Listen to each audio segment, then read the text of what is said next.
Good morning মাউন্ডুলা family. সকাল সকাল ব্লগটা স্টার্ট করছি। এখন হচ্ছে মাছ বাজার। মাছটা আগে নি, মাছটা তোলো তো আগে। নাও এবার জ্যান্ত খাও আর সুস্থ থাকো। হ্যাঁ চলো, জ্যান্ত খাও, এই জ্যান্ত খাও আর সুস্থ থাকো। চলো আগে আগে এবার ব্লগটাকে নিয়ে যাই এই বাড়ি থেকে।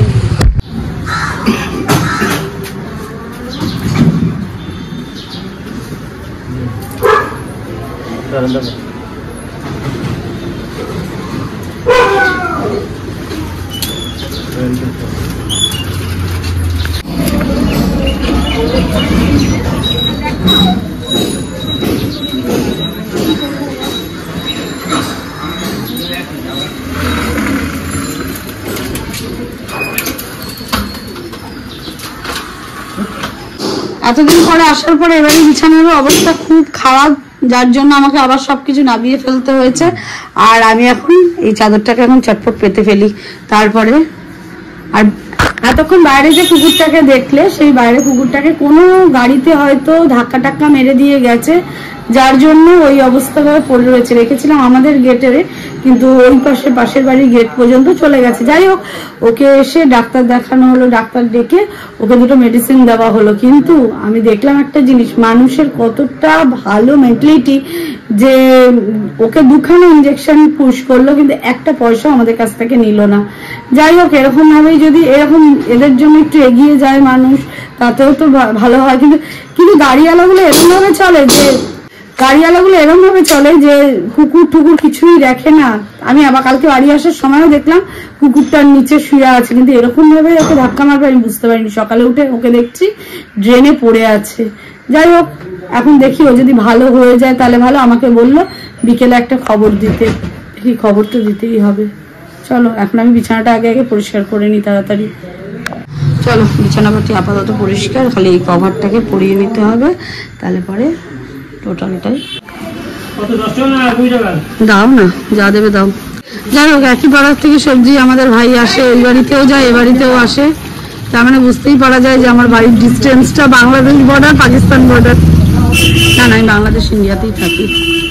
পাসপোর্ট পাইনি বলে এতদিন আসছিলাম না, পাসপোর্ট পেয়ে গেছি, ভিসা পাসপোর্টের জন্য ওয়েট করছিলাম। যাই হোক, ওদিকে আমার কুকুরটাকে এখনো দেখা দেখি হচ্ছে, দেখতে পাচ্ছ কিনা জানি না।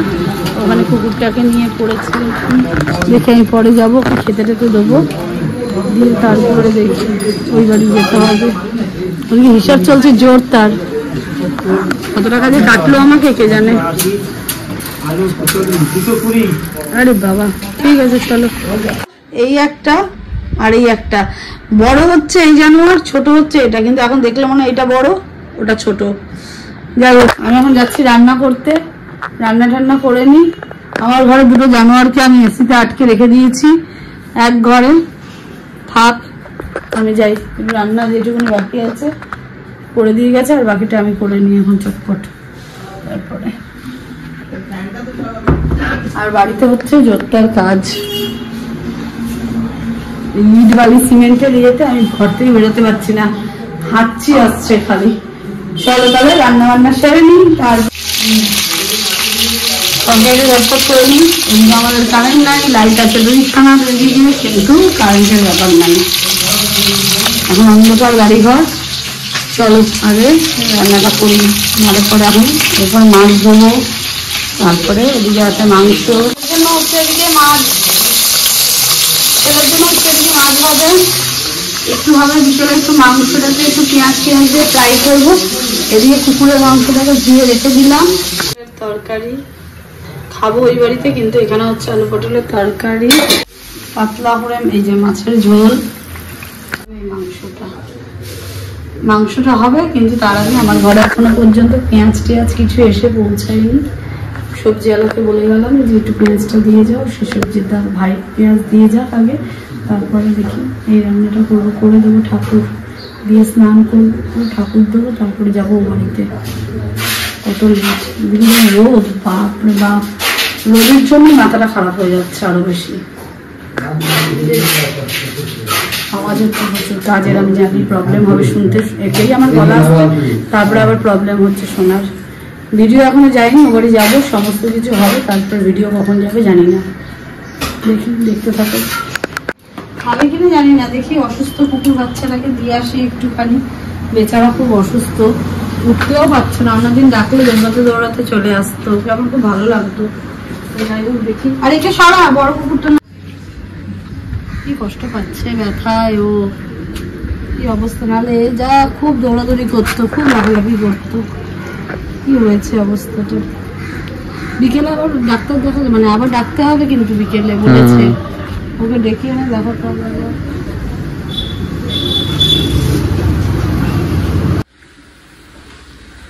ঘরটাকে এখন চটপট করে মুছে নি, ফটাফট ঘরটাকে মুছি, কারণ ঘড়িতে বাজে এখন 4:20।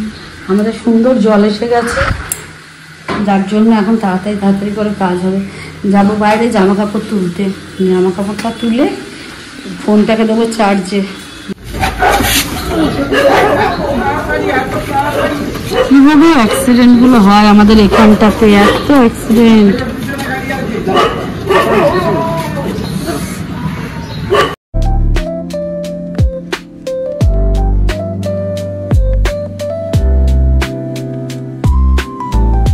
মোটা দাদা শুয়ে আছে দেখো, মোটা ভাই আমাদের।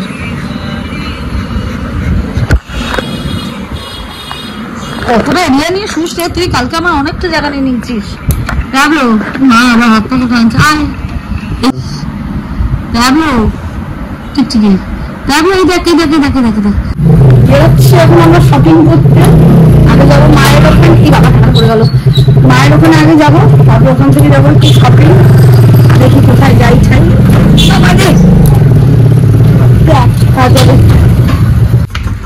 চল, অত্যাচার করতে এসছি তোকে, আয়। আমার বাবা এখন কি খাওয়া দাওয়া করছে রে বাবা, যেই বাড়িতেই যাই না কেন ঠিক সন্ধ্যা 7টা। এখন বসেছি এই ভাত মাছ আর মুড়িঘণ্ট নিয়ে। লাঞ্চ বলবো না ডিনার বলবো না টিফিন বলবো, কিছুই বলা যায় না। সারা দিনের এত দিনের কাজ মিটিয়ে এসে এখানে এসেছি খেতে। খেতে এবার যাবো এই শপিং। দেখি কি কি লাগবে এনাদের, নাহলে একবারে নিয়ে চলে আসবো। প্রত্যেকদিন আমরা গাড়িতে যাই, আজকে আমরা বাইকে যাচ্ছি, তাই জন্য ভিডিও করতেও আমার ভয় হচ্ছে।